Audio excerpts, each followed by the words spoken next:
Hello नमस्कार दोस्तों, global science research YouTube channel फिर से आपका स्वागत है। हमने क्लास 10th का सेशन स्टार्ट किया था, जिसके अंदर हमने इसके पहले वाले वीडियो में हेरिडिटी के अंदर जेनेटिक्स की बात की थी, उसके इंट्रोडक्शन और उनमें बहुत सारी टर्मिनोलॉजी जो कि आपको इस चैप्टर में पढ़ने के लिए मिलेगी, ठीक है ना। और वहाँ पे बहुत सारे ऐसे टर्म आएंगे जो कि आपको इसीलिए पहले बता दिया गया ताकि आपको इस क्लास में आप उन टर्मिनोलॉजी को रिकॉल करके लिंक कर पाओ, ठीक है।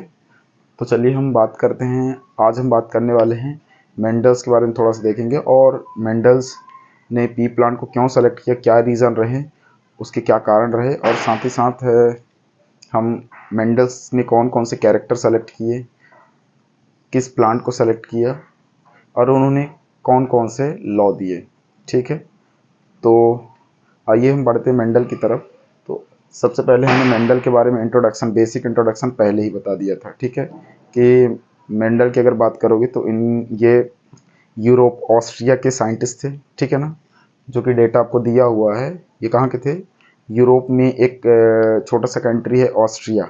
ऑस्ट्रेलिया अलग है, ऑस्ट्रिया अलग है, ठीक है। ऑस्ट्रेलिया एक कॉन्टिनेंट है और कंट्री भी है, जो कि आपको इंडिया के साउथ साइड देखने के लिए मिलेगा। जबकि उसके नॉर्थ साइड आप सीधे नॉर्थ और ईस्ट साइड देखोगे तो आपको क्या मिलेगा, नॉर्थ और वेस्ट साइड तो आपको मिलेगा एक तरीके से यूरोप, और यूरोप में एक छोटा सा कंट्री। तो हम इतना ज़्यादा नहीं देखेंगे, हम तो बस केवल थोड़ा सा इस चीज़ को फोकस कर रहे हैं कि इनके बारे में बेसिक डेटा आपको पता रहे। तो ध्यान रखिएगा, ये यूरोप ऑस्ट्रिया के थे। और साथ ही साथ इनके डेट ऑफ बर्थ की बात करें तो इनका जन्म कहाँ हुआ था, 1882 से 1884 के बीच में। 1884 में इनकी डेथ हुई थी और 1882 में इनकी 1822 में इनका जन्म। अगर बात करें इनके काम की, तो इनके काम की वजह से इनको इनका जो काम वर्किंग टाइम अगर आप सबसे पूछे तो 1856 से 1863 के आसपास है, ठीक है, जो डेटा लिखा हुआ है। और मुझे जो रिकॉल था मैंने वो थोड़ा सा बता दिया, ठीक है। तो ये ध्यान रखिएगा, है ना। मेंडल को, हाँ, एक चीज़ और मैंने बताया था कि मेंडल को क्या बोला जाता है, फादर ऑफ जेनेटिक्स। तो वो डेटा भी हमने आपको यहाँ दे रखा है, ठीक है। तो फादर ऑफ जेनेटिक्स किन्हें बोलते हैं, ग्रेगर जॉन मेंडल को, ठीक है। उसके बाद इनका जन्म 1882 से 1822 से 1884 ऑस्ट्रिया यूरोप में हुआ था। मेंडल पी प्लांट पे वर्क किया था, जिसका साइंटिफिक नेम होता है पाइसम सेटाइवम। तो कभी कभी ध्यान रखना, पूछ देता है, 4 ऑप्शन दे देता है, पी प्लांट नहीं देगा, आपको दे देगा क्या, पाइसम सेटाइवम। और पाइसम सेटाइवम से क्वेश्चन पूछेगा, ठीक है। तो ध्यान रखिएगा थोड़ा सा इस बात को, है ना, कि आपको साइंटिफिक नेम भी पता होना चाहिए। उसके बाद इनमें कभी क्रोमोसोम नंबर वगैरह वैसे तो बहुत कम ही पूछता है, पर फिर भी ध्यान रखिएगा इस पी प्लांट का जो क्रोमोसोम नंबर होता है कितना होता है, 14 होता है, ठीक है। तो ये थोड़ा सा बेसिक डेटा ध्यान रखिएगा। उसके बाद इन्होंने लगभग 7 साल तक काम किए, या जो टाइम का उनका वर्किंग टाइम पीरियड है क्या, 1856 से 1863, लगभग 7 साल, 7 ईयर तक काम किया उन्होंने, ठीक है। देन उसके बाद अगर बात करेंगे, मेंडल ने 7 साल काम किया और 7 ही कैरेक्टर पे काम किया। पी प्लांट का जो उन्होंने कैरेक्टर सेलेक्ट किया था, कितने सेलेक्ट किए थे, 7, ठीक है। तो ये आपको थोड़ा ध्यान रखिएगा, वो 7 कैरेक्टर है कौन कौन से, हम उनको यहाँ देखने की बात करेंगे, राइट। तो सबसे पहले अगर हम बात करें character of pea plant selected bye Mendel, ठीक है ना, क्लियर है। Character of pea plant select bye Mendel, यहाँ बस थोड़ा सा मैंने सेलेक्टेड बाय मेंडल कर लीजिए, या नॉर्मल ऐसे भी चलेगा। Character of pea plant by Mendel, Mendel के द्वारा जो पी प्लांट के कैरेक्टर लिए गए थे, सेलेक्ट किए गए थे, वो ये आपके 7 हैं, ठीक है ना। तो कौन कौन से हैं वो हम इसमें देखेंगे। तो सबसे पहले इन्होंने प्लांट की हाइट ली थी, जिसको हम स्टेम हाइट बोलते हैं, या प्लांट की हाइट, दोनों लिखा रहेगा, दोनों सही है। प्लांट की हाइट लिया था, फ्लावर का कलर लिया था, फ्लावर की पोजीशन लिया था, और साथ ही साथ सीड का कलर, सीड का शेप, पोड का कलर, पोड का शेप। ये पूरे कितने हो गए, 7 कैरेक्टर। तो प्लांट हाइट हो गया, फ्लावर कलर, उसके बाद फ्लावर पोजीशन, पोड shape, pod colour, seed shape और सीड कलर। टोटल 7 कैरेक्टर लिए थे। लेकिन इसमें एक चीज़ और है, ध्यान रखिएगा, क्या, साथ ही साथ इनमें मैंने आपको कैरेक्टर के साथ बताया था कि उसमें एक जीन एक कैरेक्टर को कंट्रोल करता है, बट उनमें एलील या ट्रेट्स 2 होते हैं, ठीक है ना। एक डोमिनेंट और एक रिसेसिव, एक डोमिनेंट एक रिसेसिव, या तो ये एक्टिव होगा या तो ये एक्टिव होगा। जो एक्टिव होगा वो डोमिनेंट कहलाएगा, जो उस जनरेशन में इनएक्टिव होगा या सप्रेस होगा वो क्या कहलाएगा, रिसेसिव। तो अगर हम बात करें किसकी, इनमें क्या क्या इन्होंने डोमिनेंट और रिसेसिव कैरेक्टर लिए, तो स्टेम में टॉल और डॉर्क, प्लांट की छोटी हाइट और बड़ी हाइट, फ्लावर के कलर में वायलेट और वाइट लिया था, ठीक है ना। साइन भी ध्यान रखिएगा ना, उनको किसके साइन से, इधर कैपिटल टी स्मॉल टी, फिर इसको भी से भी, कैपिटल भी से डब्ल्यू से भी रिकॉल कर सकते हैं, मतलब रिप्रेजेंट कर सकते हैं, ठीक है ना। कुछ कुछ के साइन मिलते जुलते होंगे तो ध्यान रखिएगा, वहाँ पे फिर आप बताना पड़ेगा कि हमने यहाँ इस भी का मतलब क्या लिया है, ठीक है ना, वो आपको एग्जाम्पल बताना पड़ता है। तो वाइट लिया है और वायलेट दो लिया है, डोमिनेंट में वायलेट और रिसेसिव में वाइट। जब आप क्रॉस करवाओगे तो इनकी जरूरत पड़ेगी, इसलिए ध्यान रखिएगा कि इनको डोमिनेंट में रखा है, किनको रिसेसिव में रखा है। किसने, मेंडल ने। फ्लावर की पोजीशन में एक्सियल पोजीशन और इधर रिसेसिव में टर्मिनल पोजीशन। फिर वही ये बात करो शेप में, पोड का शेप, पोड मतलब जो छिलका होता है उसका, प्री प्लांट का। तो पोड का शेप में क्या लिया इन्होंने, इन्होंने इन्फ्लेटेड, और इधर बगल में क्या लिया, कॉन्स्ट्रिक्टेड। देन उसके बाद इन्होंने पोड का जो कलर है, पोड का कलर उन्होंने ग्रीन लिया, और इधर क्या लिया, येलो। डोमिनेंट में क्या लिया, ग्रीन, और इधर क्या लिया, येलो, राइट। देन उसके बाद अगर बात करें सीड का शेप, तो सीड का शेप क्या है, राउंड। वहीं आप बात करो इधर रिसेसिव में तो रिंकल्ड, इधर राउंड हो गया, इधर रिंकल्ड, रिंकल्ड मतलब श्रिंक, और राउंड मतलब सर्कुलर, ठीक है। इन्फ्लेटेड का मतलब चपटा, कॉन्स्ट्रिक्टेड का मतलब होता है थोड़ा सा, सॉरी, इनफ्लेटेड का मतलब होता है एक तरीके से चपटा होता है बट फूला हुआ, और इसका कॉन्स्ट्रिक्टेड का मतलब सिकुड़ा हुआ, ठीक है। उसके बाद ध्यान रखिएगा, ग्रीन हो गया, येलो हो गया, राउंड, रिंकल्ड, येलो और ग्रीन। अगर सीड के कलर की बात करें तो येलो और ग्रीन, ग्रीन दो जगह, तो कंफ्यूज मत होइएगा, है ना। ये यहाँ पे एक डोमिनेंट में ग्रीन है और एक रिसेसिव में ग्रीन है। तो किस किस केस में है, सीड का जब कलर आएगा तो कलर में ग्रीन क्या हो जाएगा, रिसेसिव हो जाएगा, क्योंकि सीड एक टाइम के बाद पकने के बाद वो येलो कलर ही दिखाएगा, तो डोमिनेंट केस में रहता है। जबकि वहीं आपका पोड का जो कलर है वो पकने के बाद भी लगभग ग्रीन ही रहता है, तो इसीलिए वो कैसा दिखता है आपको, एक तरीके से डोमिनेंट फेज में। आप जो भी समझो, लेकिन यहाँ पे ध्यान रखना कौन डोमिनेंट है कौन रिसेसिव। देन उसके बाद नेक्स्ट थर्ड पॉइंट आता है हमारा, रीजन ऑफ पी प्लांट, ठीक है ना। क्या रीजन रहे, reason of selection of pea plant by Mendel, ठीक है ना। क्या कारण रहे जिसकी वजह से मेंडल ने पी प्लांट को सेलेक्ट किया, क्योंकि मेंडल ने पी प्लांट के अलावा भी बहुत सारे प्लांट लिए थे, उसके अलावा उन्होंने माइस वगैरह लिया था, चूहे वगैरह पर, ड्रोसोफिला पर थोड़ी बहुत एक्सपेरिमेंट किया था। तो इस तरीके से उन्होंने बहुत सारे एनिमल लिए थे, लेकिन कहीं ना कहीं उन्होंने प्लांट को ही और पी प्लांट को ही क्यों सेलेक्ट किया, तो उनमें बहुत सारे रीज़न है या बहुत सारे उसके कारण हैं, जिसको हम यहाँ पे कुछ पॉइंट्स दिए हैं उसको देखने की कोशिश करेंगे, ठीक है। तो एक एक करके इसको देखने की कोशिश करेंगे।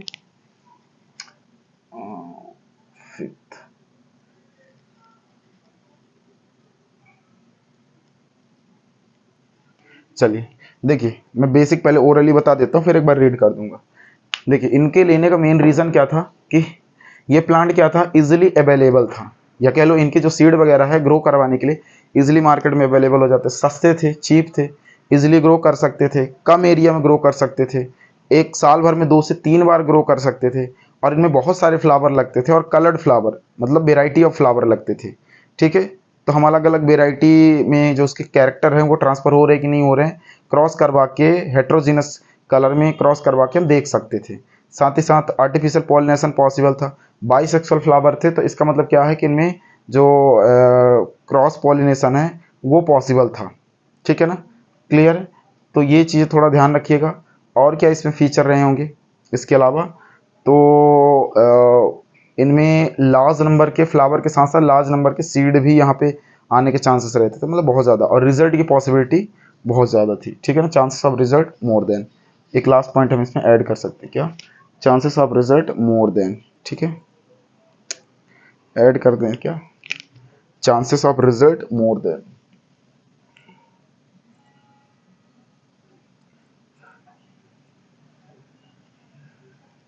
It have chances of result more than,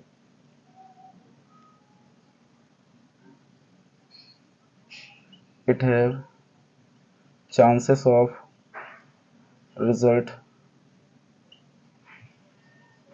more than। Result की पॉसिबिलिटी क्या थी, ज़्यादा थी, मोर देन वन, एक से ज़्यादा, ठीक है ना, क्लियर है। तो एक बार मैं और रीड कर देता हूँ, देखिए, it is a very cheap and easily available, यही चीज़ मैंने बताया। It have a short life cycle, साथ ही साथ 2 to 3 टाइम्स इन एनुअली, साल भर में 2 से 3 बार ग्रो करवाया जा सकता, मतलब 2 2 3 3 4 4 महीने में से ग्रो करवाया जा सकता था।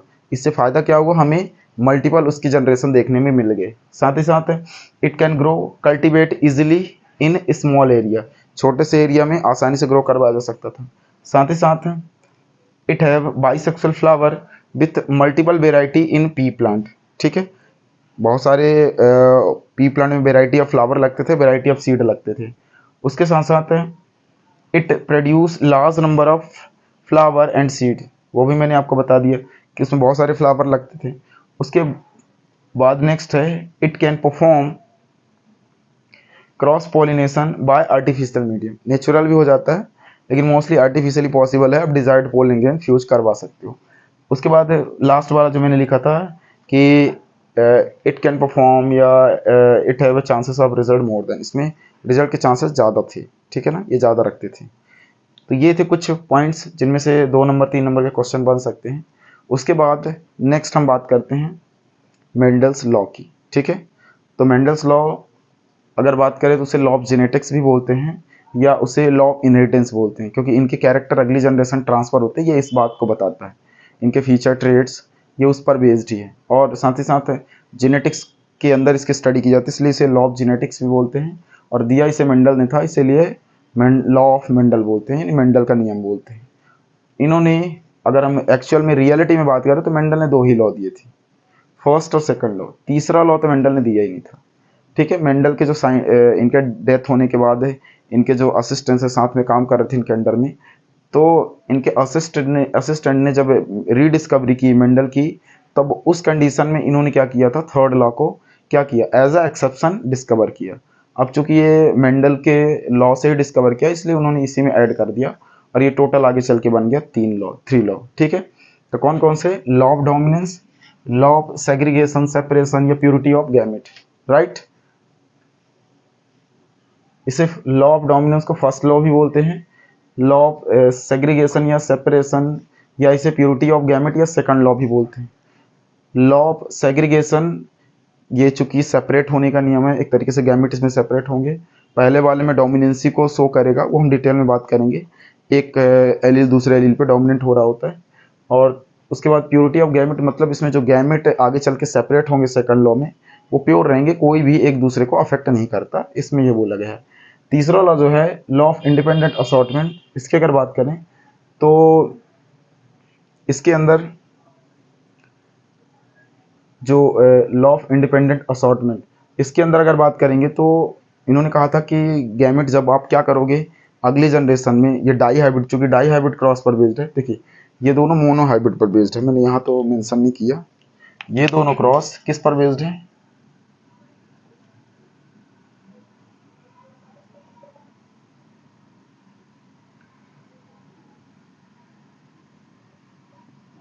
ये दोनों मोनो हाइब्रिड क्रॉस पर,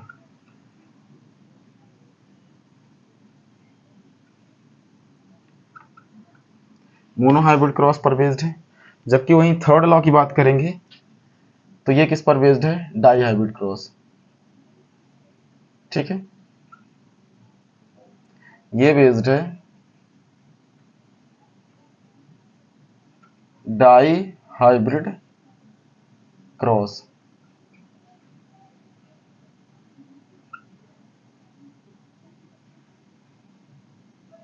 डाई हाइब्रिड क्रॉस पर बेस्ड है, ठीक है। एक है मोनो हाइब्रिड, 2 है मोनो हाइब्रिड और एक है डाई हाइब्रिड, ठीक है। डाई हाइब्रिड मतलब 2 कैरेक्टर, उनसे 2 तरीके के हाइब्रिड प्लांट्स या एनिमल जो जिसके बीच में क्रॉस करवाओगी वो बनेंगे, ठीक है। तो ये चीज़ें आपको क्या करनी है, थोड़ा सा ध्यान रखनी है।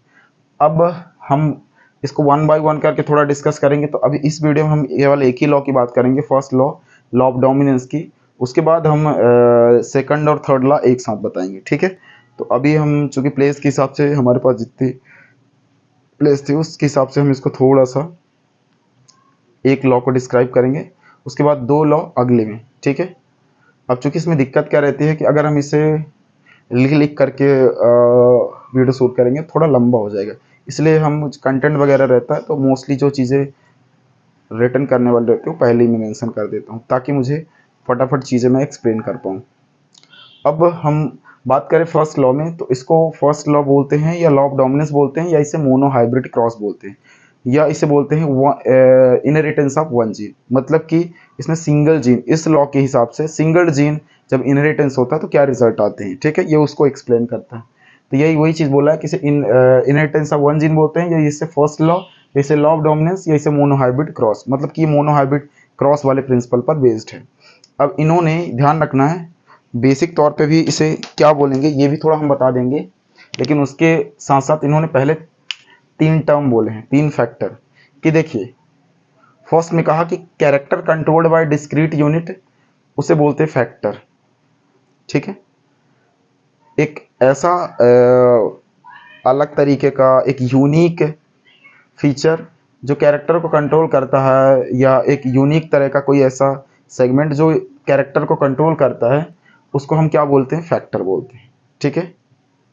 दूसरा इन्होंने कहा कि वो फैक्टर ओरिजिन इन पेयर या अकर इन पेयर, वो फैक्टर पेयर में है, ठीक है। पेयर कहने का मतलब उसके अंदर जो भी फीचर पाए जाएंगे वो पेयर में होंगे। तीसरा उन्होंने कहा कि in a dissimilar pair of factor one member of the pair dominant, या उससे हम डोमिनेंस भी बोल सकते हैं, and the other suppressive allele. इनका तीसरा जो स्टेटमेंट है वो काम के लायक है।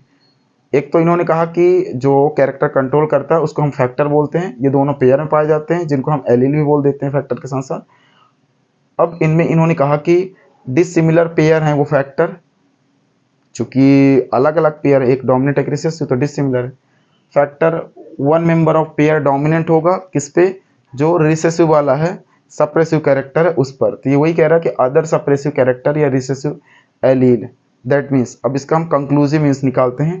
तो जब हम क्रॉस करते हैं वो है ना cross between homozygous dominant and homozygous recessive, then get the result after cross, या after cross get complete heterozygous, get result complete heterozygous dominant allele. Result के रूप में हमें क्या मिलता है, कंप्लीटली हेट्रोजाइगस एलील। कंप्लीटली का मतलब आप समझ रहे हो, यहाँ कंप्लीटली का मतलब होता है 100%, यहाँ कंप्लीटली का मतलब है 100%, 100% हेट्रोजाइगस एलील मिलेगा। जो 4 फीचर मिलने वाले हैं वो चारों के चारों क्या होंगे, हेट्रोजाइगस। वहाँ पे कोई एक कैरेक्टर उन चारों पे डोमिनेंट होगा, मतलब 100%, इसलिए लिखा है कंप्लीटली हेट्रोजाइगस डोमिनेंट एलील हमें मिलेगा। That means one character of allele are express on other suppressive character of allele and genotype phenotype ratio are same. जो रेशियो आएगा वो क्या होगा, 1:1, क्योंकि चूंकि मोनो हाइब्रिड का रेशियो यही होता है 1:1। तो जीनोटाइप फिनोटाइप F1 में उसका रेशियो क्या होगा, सेम होगा। यहाँ लिख सकते इन F1, इन F1 जनरेशन, ठीक है, क्या होगा, सेम होगा, ठीक है।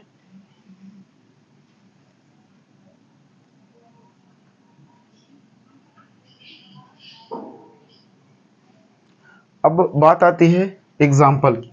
ये जो पॉइंट्स बोला है, सिंपल बोला है कि जब सिंगल पेरेंट्स में 2 एलील के बीच में क्रॉस करवाया जाता है डोमिनेंट रिसेसिव के बीच में, तो उसमें कोई ना कोई एक डोमिनेंट होगा और यही लॉ ऑफ डोमिनेंस को फॉलो करेगा। तो हम चलिए एग्जाम्पल में क्या क्या हमने लिया, तो देखिए हमने इन 7 कैरेक्टर में, ये जो 7 कैरेक्टर मैंने आपको यहाँ बताया था, इन 7 कैरेक्टर में एक कैरेक्टर हमने लिया स्टेम हाइट। इस स्टेम हाइट में हमने क्या किया, स्टेम हाइट में हमने एक कैरेक्टर ले लिया, उसको कंट्रोल कौन कर रहा है, सिंगल जीन, एक ही जीन कंट्रोल कर रहा है, एक कैरेक्टर एक जीन। एलील, एलील में 2 होते हैं, डोमिनेंट और रिसेसिव, इनको हम ट्रेट्स बोलते हैं। तो डोमिनेंट रिसेसिव एलील में ट्रेट्स का नाम है टॉल और डॉर्फ। हमने हाइट लिया है ना, तो टॉल हाइट लंबी हो सकती है या हाइट छोटी हो सकती है। हमने जीनोटाइप फिनोटाइप रेशियो भी लिया है, तो रेशियो हम एक काम करेंगे, पहले क्रॉस निकाल लेते हैं, फिर रेशियो हम यहाँ पे ऑब्जर्व करने की कोशिश करते हैं, राइट। तो थोड़ा सा इंटरेस्टिंग रहेगा। चलिए देखते हैं, उसको भी करके देखते हैं। तो हमने क्या किया, हमने सबसे पहले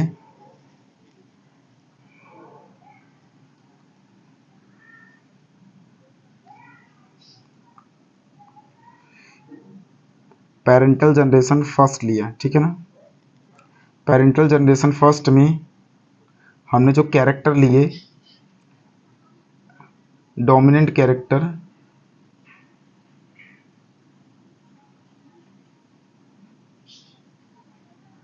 डोमिनेंट एलील में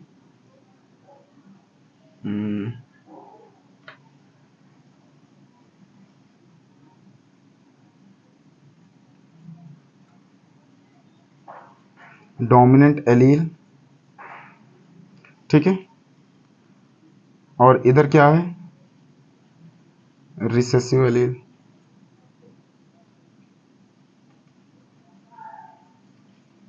राइट। अब इस डोमिनेंट एलील में हमने जो क्या लिए हैं, कैरेक्टर, ठीक है। कैरेक्टर में हाइट लिया, और हाइट का हमने जो एलील लिया है टॉल, और इसका डॉर्फ, राइट, टॉल और डॉर्फ। उसके बाद हमने इसमें जो इनके ट्रेड्स लिए, ट्रेड्स के बाद एलील लिए, एलील में कैपिटल टी, स्मॉल टी, ये है होमोजाइगस डोमिनेंट, ठीक है ना। यहाँ पे होमोजाइगस लिख सकते हैं, लिख दे क्या, ये है होमोजाइगस, क्या है,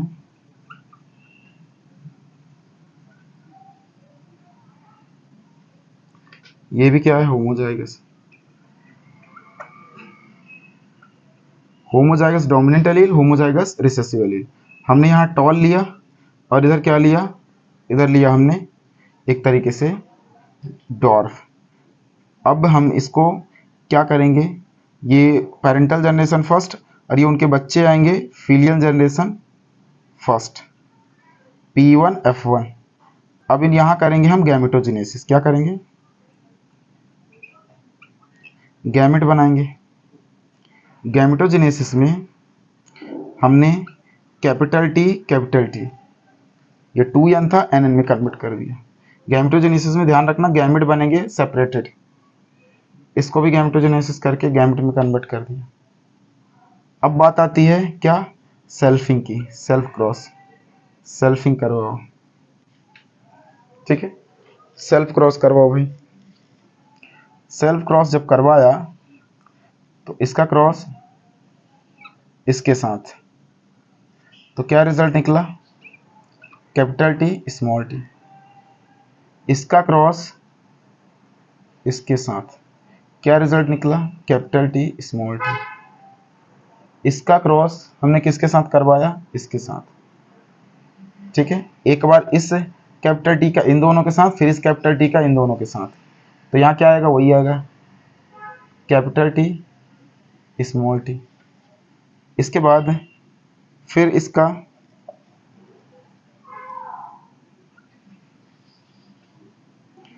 इसका हमने इससे करवाया, तो कैपिटल टी स्मॉल टी। देखिए हम एक बार इन दोनों को क्रॉस करके भी बता सकते थे, बट हमें 100% इन चारों एलील का दिखाना था, इसलिए हमने चारों का करके दिखा दिया F1 का। अब इसमें रिजल्ट क्या है, रिजल्ट की अगर बात करेंगे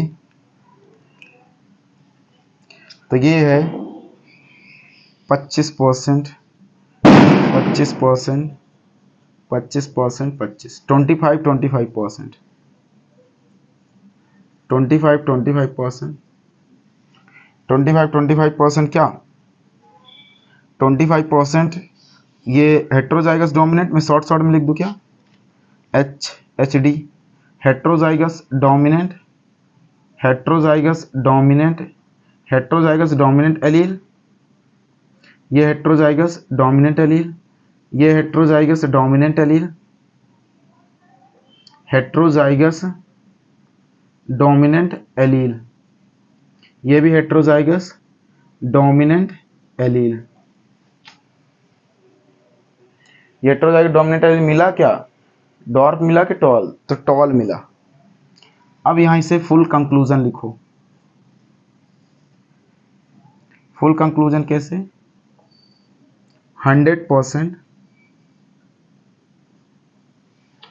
heterozygous dominant allele toll.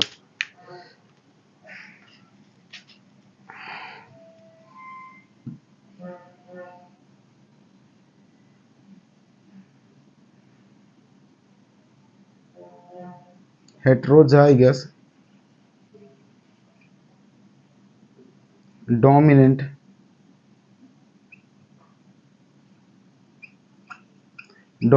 Allele tall. Tall मिला, लेकिन कैसा? हेट्रोजाइगस फॉर्म में। ठीक है, इधर ही लिख देते हैं ना टॉल, ये टॉल, राइट। तो आई होप कि F1 और P1 का क्रॉस आपको क्लियर हो गया होगा। अब यही क्रॉस हम F2 जनरेशन करते हैं। देखिए, हालांकि इस क्रॉस से तो आपको फाइनलाइज हो गया।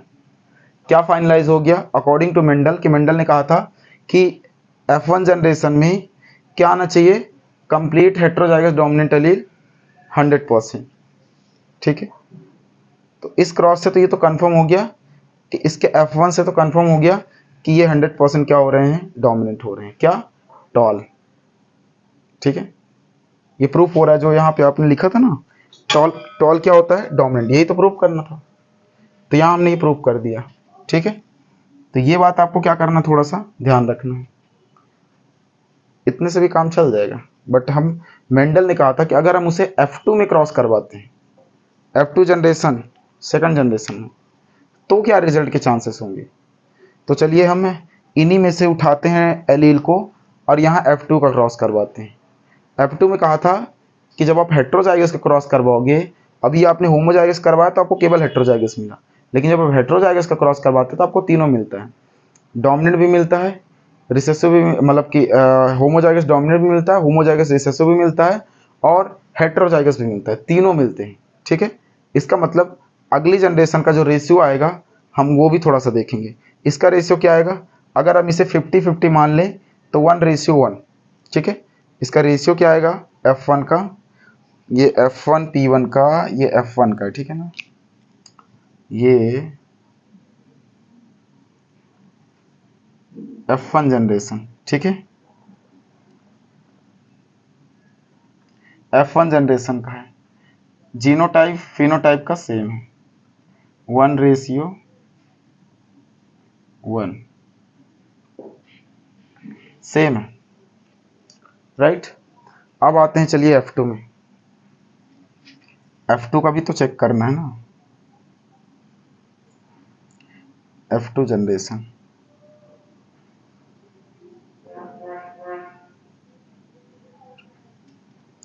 F2 जनरेशन का भी थोड़ा हिसाब किताब कर लेते हैं। इसके रेशियो को भी पता लगाएंगे। ठीक है, F2 जनरेशन में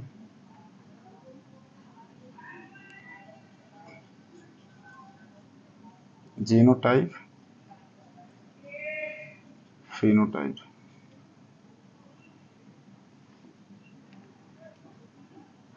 उल्टा लिख दिया, काम करते इसको थोड़ा चेंज करते हैं।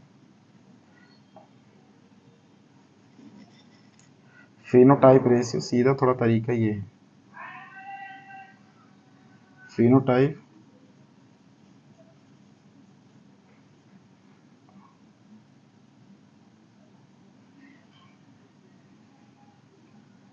और जीनोटाइप। यही चीजें यहाँ पे भी देखते हैं।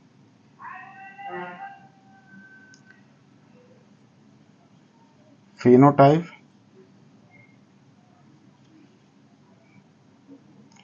और जीनोटाइप रेशियो।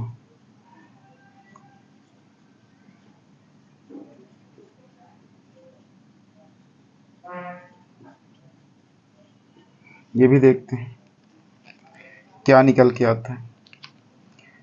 तो हमने सोचा कि निकाल के ही लिखे तो बेहतर रहेगा, राइट। निकाल लेते तो ही लिखे, है ना। इससे क्या है, हमें कंफ्यूजन भी नहीं रहेगा। तो एक काम करते, चलिए निकाल लेते हैं फिर लिखते हैं। तो निकालने पे जब हम आए तो यहाँ पे अब हम क्रॉस करवाएंगे हेट्रोजाइगस एलील के बीच में। अभी क्या था, होमोजाइगस था, अब क्या करवाएंगे, हेट्रोजाइगस, ठीक है ना।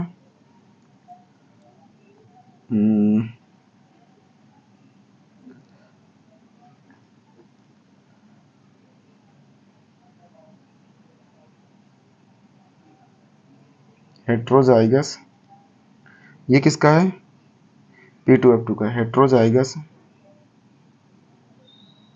हेटेरोजाइगस,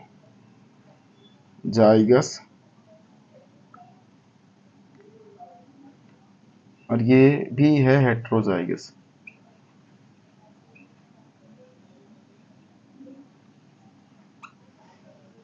हेटेरोजाइगस, इनमें एलील की बात करें, ये है F2, वो सॉरी P2F2। पेरेंट चूंकि लिख रहा हूँ ना, तो P2F2, ये P2 है और यहाँ आएगा F2, ठीक है। अब हमने यहाँ डोमिनेंट में कौन आएगा, तो ये डोमिनेंट में दोनों डोमिनेंट रिसेसिव सेम है, डोमिनेंट एलील और इधर रिसेसिव एलील।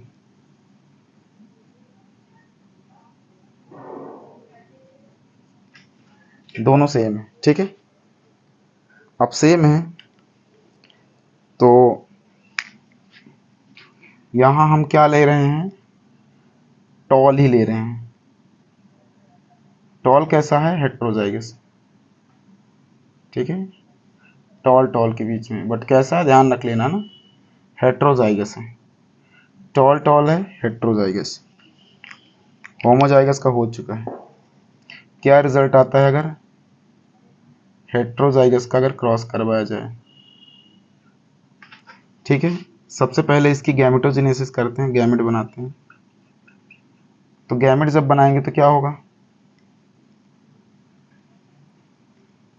गैमेट बनाएंगे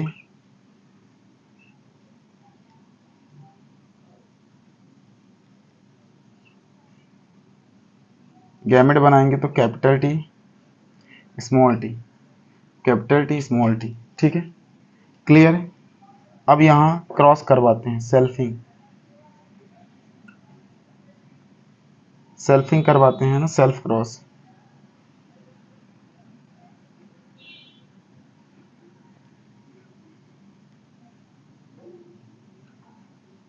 सेल्फ क्रॉस करवाते हैं। इसका एक बार इससे करवा दिया तो कैपिटल टी, एक बार इसका इससे करवा दिया तो कैपिटल टी स्मॉल टी, एक बार इसका इससे करवाया तो कैपिटल टी स्मॉल टी, एक बार इससे करवाया स्मॉल टी। क्या रिजल्ट देखने के लिए मिल रहा है, क्या नज़र आ रहा है आप लोगों को, यही नज़र आ रहा होगा कि भैया हमें तो कंप्लीट डोमिनेंस मिल ही नहीं रहा है। हमें तो कंप्लीट डोमिनेंस हेट्रो का मिल रहा है, 25% ये, 25% ये, 25% ये और 25% ये। इससे क्या निकला, इससे ये निकला कि 25% प्योर टॉल है जो कि होमोजाइगस है, और 20% प्योर डॉर्फ है जो कि वो भी क्या है, होमोजाइगस। और बीच में जो दो 50% मिले ये हेट्रोजाइगस है। तो हम इसे रिजल्ट के रूप में क्या लिखेंगे, 25% pure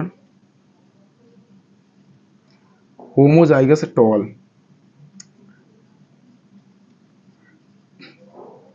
homozygous tall,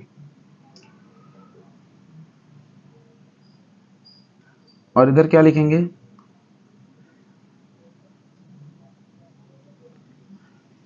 50% impure heterozygous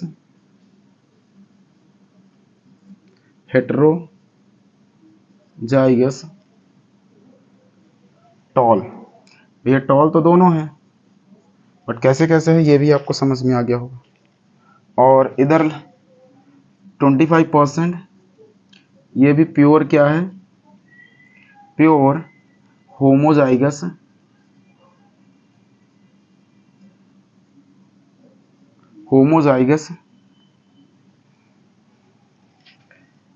dwarf.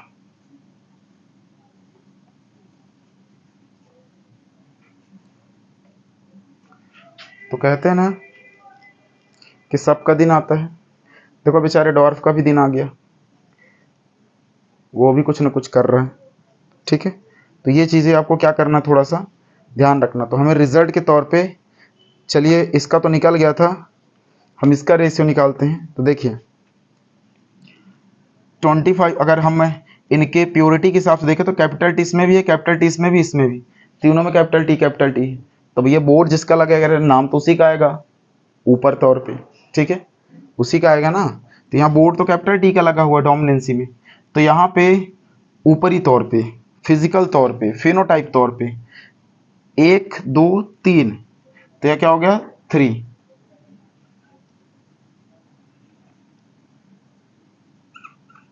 Ratio last में ये किसी से नहीं मैच कर रहा है, तो इसके लिए क्या हो गया 1।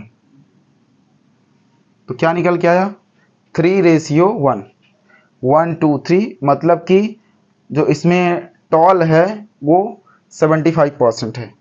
अगर हम फिनोटाइप तौर पे देखें, फिनोटाइप तौर पे देखें तो क्या है यहाँ पे 75% टॉल है। अब वो होमोजाइगस हेटेरोजाइगस मैं ये नहीं कह रहा हूँ, ठीक है ना। यहाँ 75% क्या है, टॉल है। कितने परसेंट,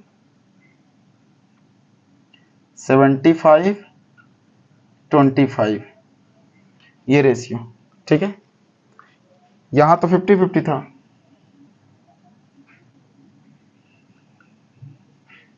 राइट, 50-50।